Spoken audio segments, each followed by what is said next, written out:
अस्सलाम वालेकुम जी, क्या हाल चाल है दोस्तों। उम्मीद है सब खैरियत से होंगे। तो दोस्तों इस वक्त मैं प्राग में चेक रिपब्लिक में खड़ा हुआ हूँ, जो कि सबका ब्यूटीफुल सिटी, ब्यूटीफुल कंट्री। हर इतबार के हवाले से अगर किसी बंदे ने वैसे ही टूरिज़म के लिए आना उसके लिए भी अच्छा, जिसने वर्क परमिट पे आना उसके लिए भी अच्छा, जिसने वीज़ा लेना टूरिस्ट उसके लिए भी अच्छा, और जो बंदा वाकई ही किसी हिस्ट्री से, ओल्ड आर्किटेक्चर से, ओल्ड कल्चर से जिसको लव है और वाकई में वो कोई पुराना तारीखी सिटी देखना चाहता, तो उसके लिए तो प्राग मैं समझता हूँ इससे आगे मैंने कोई नहीं अभी तक देखा। बहुत सारे कंट्रीज़ और भी होंगे, हाँ रोम है और बहुत सारे कंट्रीज़ हैं, लेकिन प्राग वन ऑफ दैम, जो इतना ओल्ड और इतना रिच कंट्री है। रिच पैसे के हिसाब से नहीं, अपनी हिस्ट्री के हिसाब से। तो अब आज मैंने बात करनी है दोस्तों चेक रिपब्लिक वीज़ा पे, कि चेक रिपब्लिक वीज़ा आप कैसे ले सकते हो, कौन से डॉक्यूमेंट्स की बिना पर आपको चेक रिपब्लिक वीज़ा देता है और इसकी वीज़ा रेशो कैसी है। तो चलें, वीज़ा रेशो के ऊपर ना एक डिटेल में अलग वीडियो बनाऊंगा, इसमें मैं थोड़ा सा बयान कर दूंगा कि भाई चेक रिपब्लिक की वीज़ा रेशो कैसी है। आज मैं आपको जो है दोस्तों इसके जितने भी डॉक्यूमेंट्स हैं वो तमाम बता दूंगा। आपको किसी भी कंसल्टेंट एजेंट की ज़रूरत नहीं पड़ेगी, आप घर बैठे खुद अपना वीज़ा अप्लाई कर सकोगे। देखें, सबसे पहले दोस्तों अगर आपके पास सिस्टम लैपटॉप है तो वो लैपटॉप ओपन करें। जो डॉक्यूमेंट्स मैं बताने वाला हूँ वो आपने नोट डाउन कर रहे हैं, और नोट डाउन करने के बाद वो आपने उनको खुद रेडी करना है। देखें, सबसे पहले आपने एक लेनी है VFS ग्लोबल से अपॉइंटमेंट चेक रिपब्लिक की।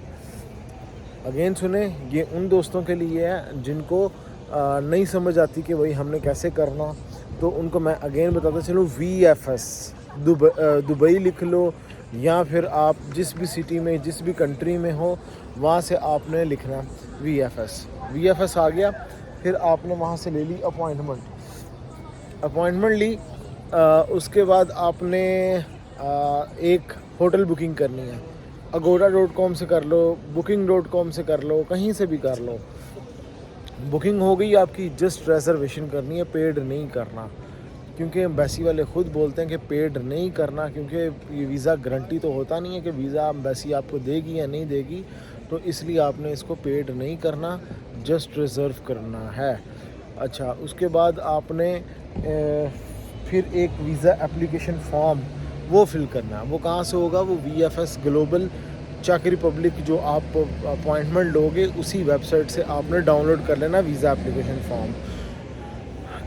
फ़ॉर्म डाउनलोड किया और फिर उसको आपने फ़िल करना शुरू करना है। सेम लाइक जैसे नॉर्मल फॉर्म होता है वैसे ही फ़िल करना, कोई उसमें वो रॉकेट साइंस नहीं है कि उसमें पता नहीं क्या चीज़ें होंगी क्या नहीं होंगी, कुछ ऐसा नहीं है उसके अंदर जस्ट आपने अपना नाम, पता, घर का address, family details, work detail और उसके बाद होटल डिटेल, जहाँ पे आपने आके चेक रिपब्लिक में प्राग में स्टे करना, उसकी detail, phone number, email ID होगा, ये चीज़ें होंगी।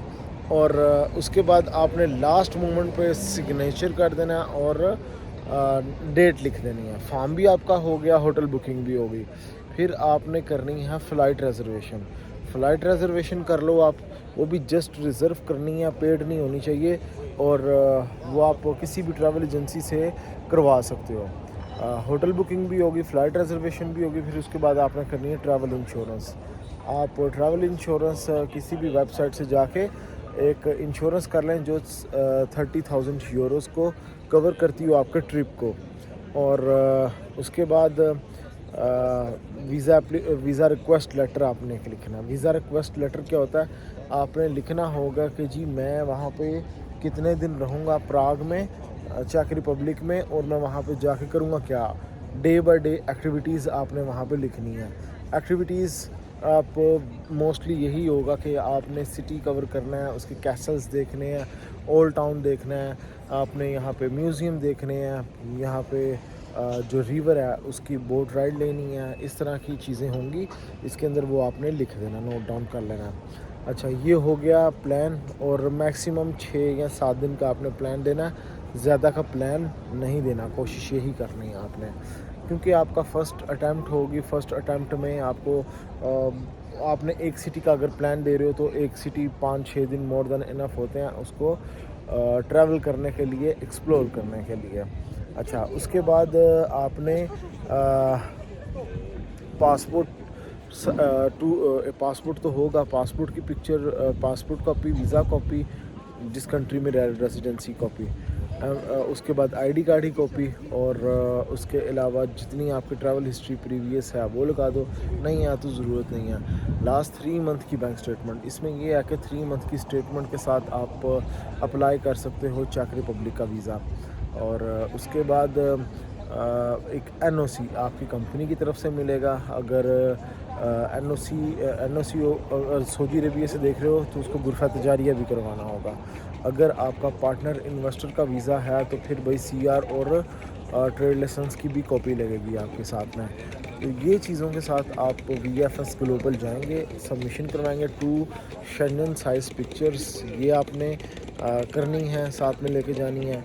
और अपॉइंटमेंट वाले दिन सबमिशन करवाने के बाद तकरीबन 12 से 15 दिन में ही आपको रिज़ल्ट आ जाएगा। और चेक रिपब्लिक जो वीज़ा देता है वो भाई वो डेटेड वीज़ा देता है, जितने दिन की आपने रिक्वेस्ट की होती है उतने दिन का ही वीज़ा मिलता है। तो होपफुली मैंने काफ़ी सारी चीज़ों पे बात कर ली, चेक रिपब्लिक वीज़ा पे डिटेल में बात की है। अब मैं इस वीज़ा की बताता हूँ कि वीज़ा रेशो बहुत अच्छी जा रही है।